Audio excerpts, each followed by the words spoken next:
I've always been with the kids semi-involved in the Y. We do programs when they were younger, come for the swimming and things like that. And depending on life circumstances, we wouldn't come for a while, and then we'd start up. And I think that's kind of the typical story.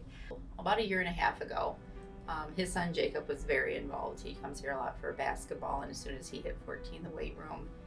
And my son was finally for the first time starting basketball, so he needed a place that he wanted to hone his skills. And my older son Bryce has special needs, and we wanted to get him some additional help with core strength and things like that with a personal training program. It just so happened around the same exact time that we knew we wanted to get the boys more involved and find a common place where they could do all the things that we wanted to get them involved in. I ended up having a medical issue that resulted in Michael having to come home for an extended period of time. We were living solely on my disability income from the VA. We applied for the assistance to see if we could get any help, because again, with him being out of work, me being sick, we wanted to still have something for the kids, and we still wanted them to continue with what they were interested in. So when we applied, we received the financial assistance, and it was low enough that we were able to kind of maneuver our budget around to make it work. So it ended up working really well for us. It was perfect timing. So it gives them the opportunity to be at a place where they can get their energy out, find new passions. It gets them off their phones. They can meet new friends, and it's a safe environment. And those are the things that are most impressive to me and most important to me. It's nice having that reassurance that when they're here, even if they call friends and they meet here, there's a little bit of supervision if something goes wrong. We try not to be helicopter parents, but in this climate, you're always worried, even with phones. So it's just nice to know if anything happens or they don't have their phones or anything. They're know where they are. They're in a safe, supervised, clean environment. So. Yeah, exactly.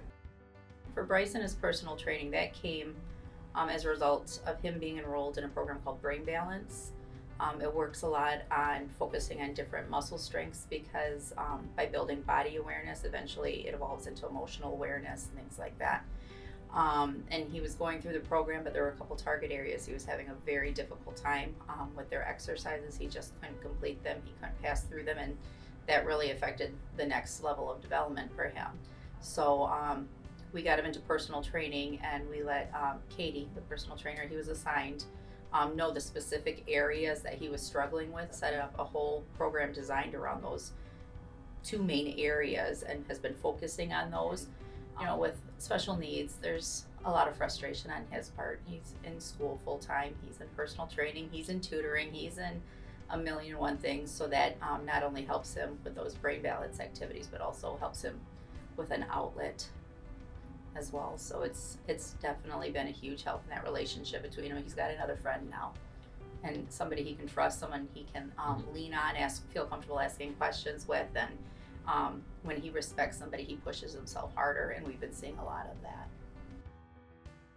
We had just enough for last year, but this year was tough trying to figure out what is our dollar limit, how far can we go, can we be fair and even, because you always want to get something on the kids' wish list, but one was more than the other. So when we were invited to do the give-in tree, I just kind of filled it out and crossed my fingers, and we didn't expect the bags of things that we brought out.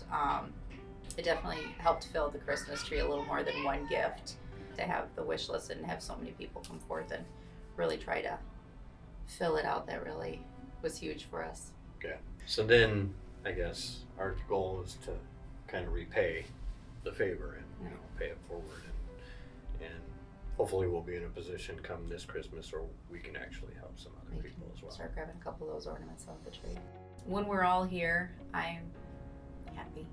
I love seeing the family together. That's with, Jacob has basketball over here, or football, and Reed has his thing, and then Bryce is going to tutoring. It's very hard to get us all together. Even in a busy work week, like you said, we drop them off and we get stuff done. So when there's ever an opportunity that we're all here and we're all in the gym together, it warms my heart, because it's very rare. So I think there's a lot of assumption that there's not enough to do. There's only basketball, there's only swimming. But if you really look into all the programming and things like that, there's actually quite a bit for everybody. Especially for families with kids. I mean, well, what we want to do and haven't done yet is, I mean, it's available. Here, there's something for everybody. And so I think when you have a family with children especially, that this is the best place you're gonna be able to find that suits everybody's needs. Once you have that membership, you feel guilty when you don't go. Yeah.